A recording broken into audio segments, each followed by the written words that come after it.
And hey, hello there, RJB from RJB TV, and welcome back to the channel with me, your host, RJB.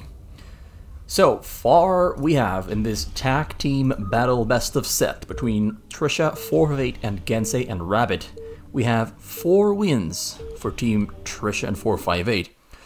All won by Trisha. He's won 4 games so far, lost 1. 458 has lost 2 of them. So 458 has been somewhat the underperformer of the day, and Trisha has been performing really well. That's pretty much the only thing I can say. He's been performing really well, taking down Ribbit and Gensay. Not once, not twice, but 4 times so far. So Gensay here, who now is no longer in the lead in this best of set, has a pretty hefty task on his shoulders.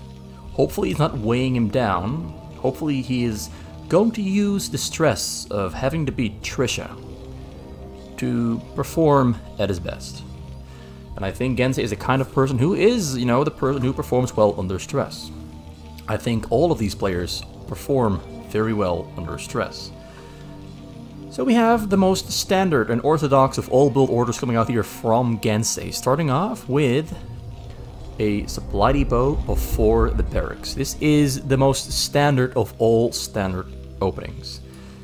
Trisha, being on a corner spawn, goes for a nexus first, no gateways. Gateways are going to come out much later. First we're going to see a forge, a pylon, and a choke right there, then a gateway, then 1 or 2 cannons in that choke, and then he's going to get 2 gas here in the back, and a cyber core with a zealot there on the way. That is the opening build order for corner spawn Protoss. It starts off with a nexus, which is what he's doing. So triple barracks there from Gensay. He's going to get an early gas, early supply depot. That's what you can do with a supply depot before the first barracks. So we should be seeing a gas coming out very, very soon. Maybe he's going to go for a command center early. Like if he finds Trisha right next to him, he might go for... Like, if he finds Trisha right next to him and he finds that Trisha is going for a rush build order, he might just stay with the Marines. If he doesn't find him, or he finds him and he knows that Trisha is not rushing, he will get a command center. That's why he's saving up his minerals quite high.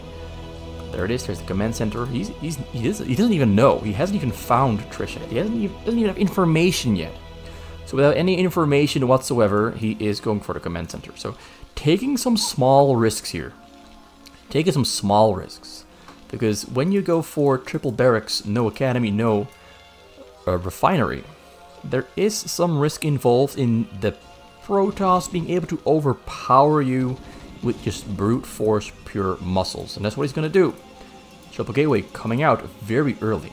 So he built a triple gateway before he even got his double gas finished up. So that's an interesting switch around he's doing here. He might go for Singularity Charge, and might go for Triple Dragoon, and hope to catch Gensay off guard. Yeah, there's a Singularity Charge. I knew it. I recognized the build order.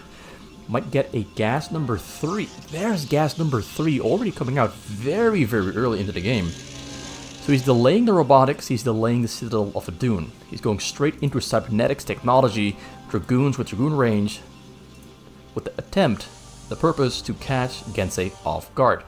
The Gensay is doing a pretty aggressive forward bunker build here. Getting a very early factory as well, because he didn't get the academy yet. It's still there being built, which, so the delayed academy allows him to get a faster factory, because he's not getting medics or stim.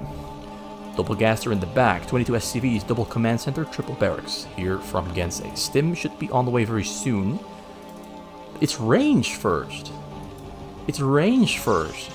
So that is another interesting development that I wasn't expecting. Not stim, not medics, it's marine range. Maybe because he knows that... Maybe he's gambling on this, but does he know that Trisha is gonna go for Singularity Charge? That's why he's getting range first, before the stim, before the medics. So tank is finished up. He's going for triple star. Okay, so I get what's going on here. Gensay is expecting shuttle drops. Throws on a scan. What did he see? Sees the cyber core spinning. This is very important information. Highly important information. We can already see Trisha's moving out. Gonna kill the bunker there in the front. Kills the SCV as well. Might lose one. Dragoon keeps it alive by pulling it away. Nicely done. So we got the bunker there in the front with range. Finished up right now. Got machine ship there on the way. And SCV is relocating to the front to repair the bunker because he's gonna have to do that against the Dragoons that are gonna be shooting very hard onto that bunker. All he has to buy time for siege mode and, of course, a siege tank, which he delayed going into triple starport because he was expecting Trisha to go straight into shuttle drops. This explains all of the build order details that Gensay went through. He kept skipping on spending gas because he wanted to go for the starport Wraith defense.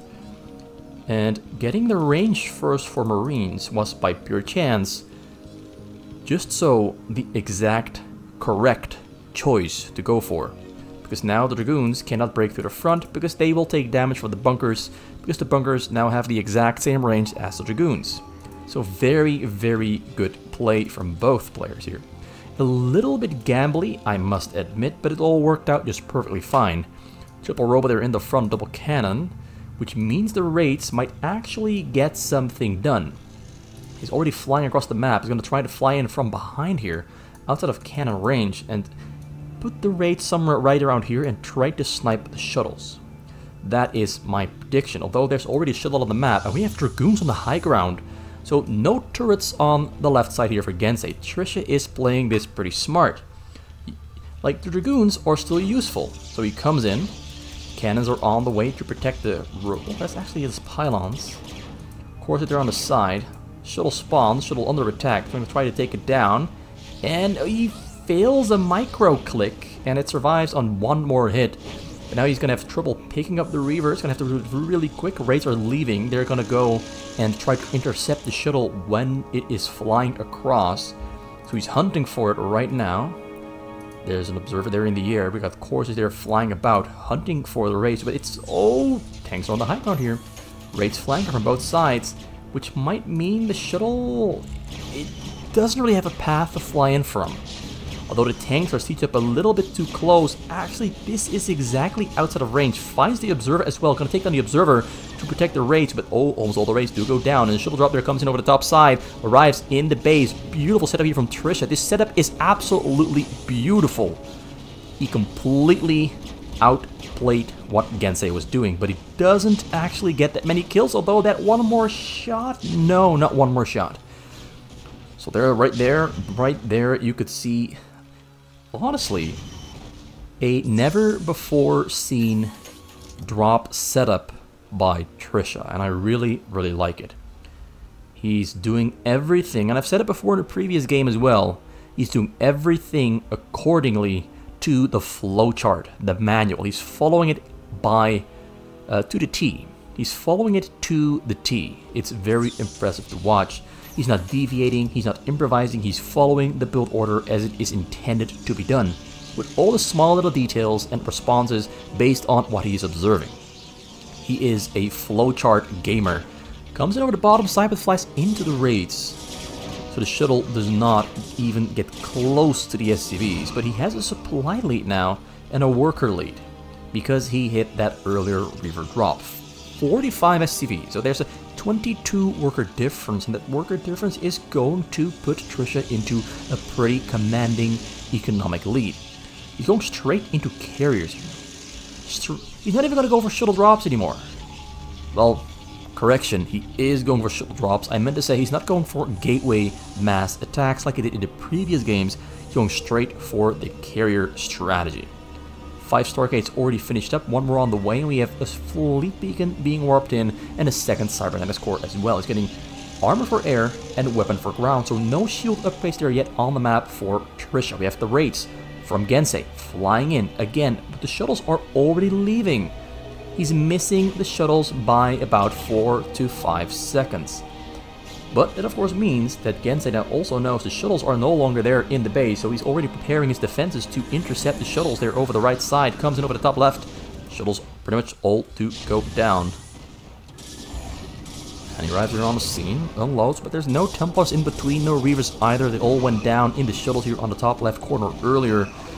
So, Gensay having a little bit of smooth sailing time to be somewhat calm, collected, and have a pleasant time, where he's not really under too much pressure.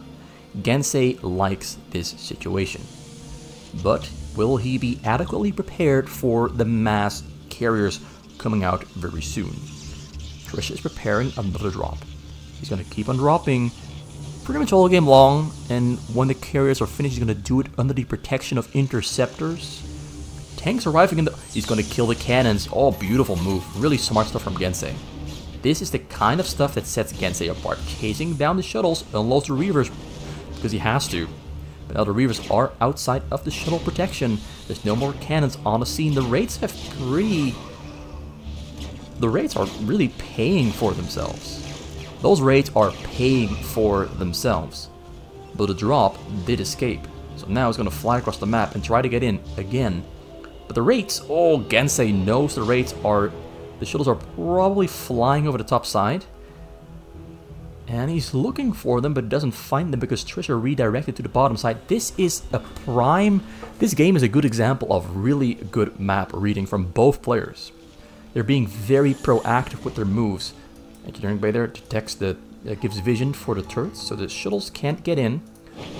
Observers are spawning, finds the observers, kills them. Oh my god, Gensay is absolutely beasting with the raids. I've said it before long ago in a video where Gensay goes for raids, but when Gensay goes for raids, it is some of the best wraith play you'll ever see in your life. But now we got courses on the map and no energy on the raids, so the raids are going to have to run back home before the Corsairs kill them, because raids are really, really bad against Corsairs. Really bad. Like, they just die within 1 or 2 seconds. It's really bad. So he's going to have to switch over into something else. He's already building Valkyries, got another control tower there. He's a little bit low on gas. A little bit low on gas. He's mining from 6-5 at the moment. There's number 6, 7, 8, 9, and 10. It's going to take a while before his gas income is where he wants it to be. And we already have mass Corsair on the map, and carriers in the back, and more carriers on the way. So the Corsairs are there to protect the carriers against raids with Cloak. Observers are there to protect the carriers against raids with Cloak, and the carriers are there to kill whatever they can. Got 4 of them at the moment, 8 more on the way. It's going to be 12 carriers here from Trisha.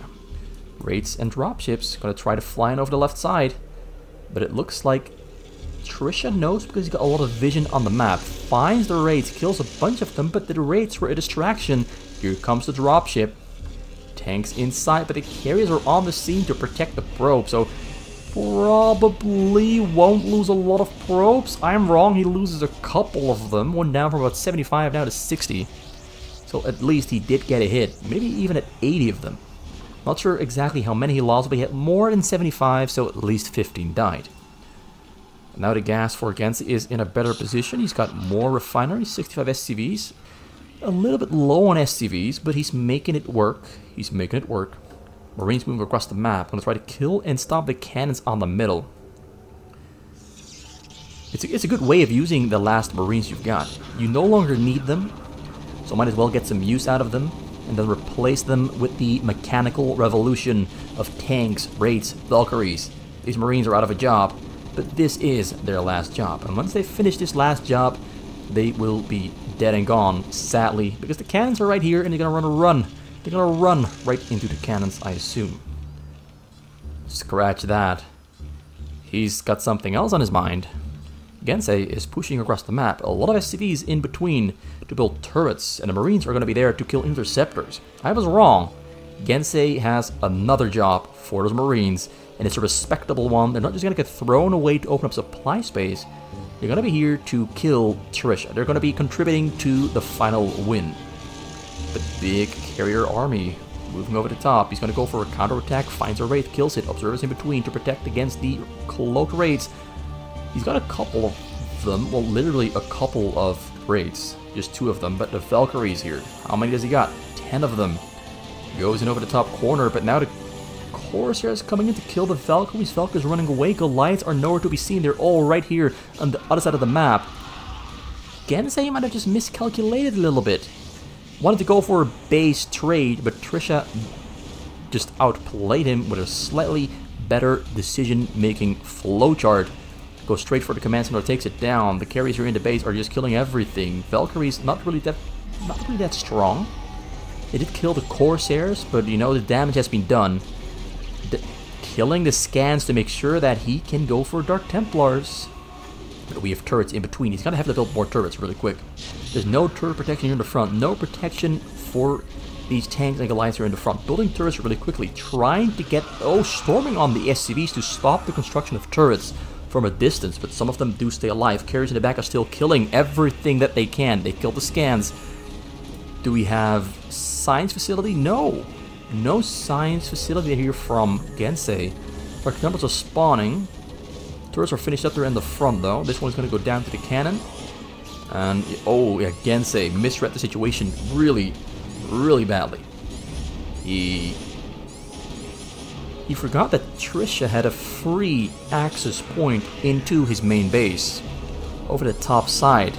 And they just flew right in there. I've seen this happen before to really good players. They go pretty aggressive on the attack.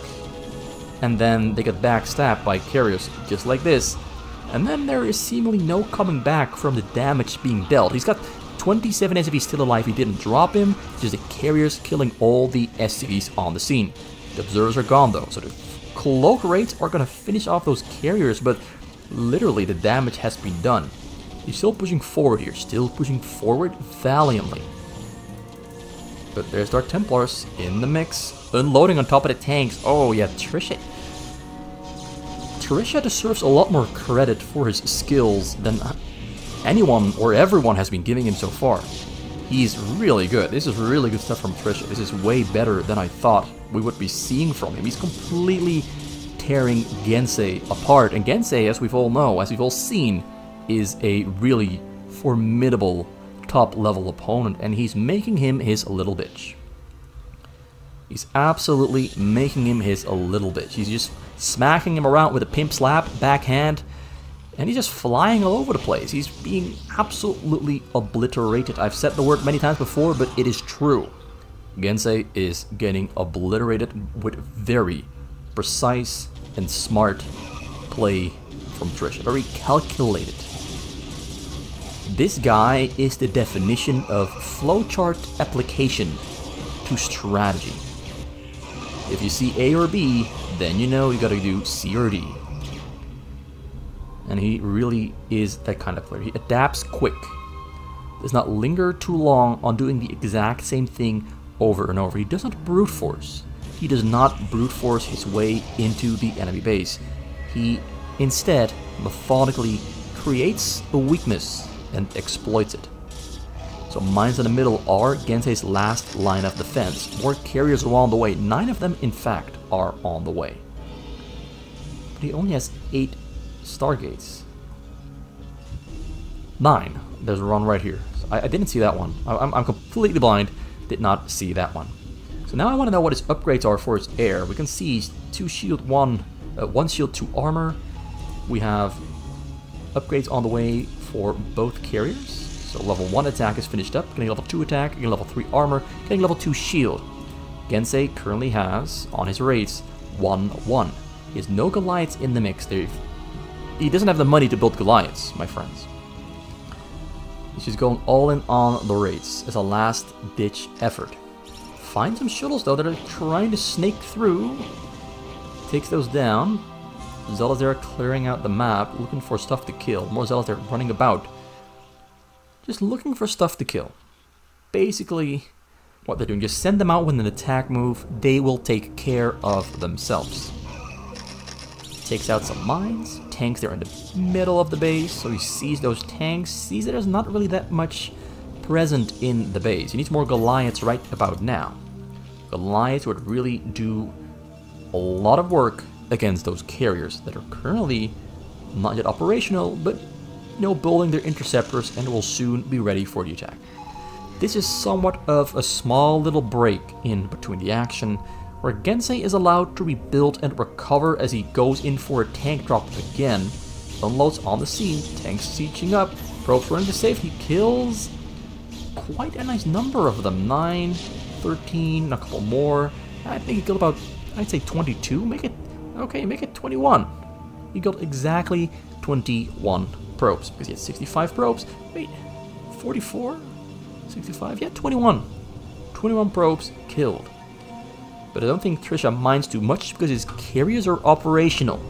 And operational carriers are exactly what he needs. He already has the army he needs to fight and kill Gensay. A lot of mines in the middle, not very functional at the moment. So we're looking at carriers happening. And Gensay seems underprepared against carriers. Is he expecting a regular gateway attack?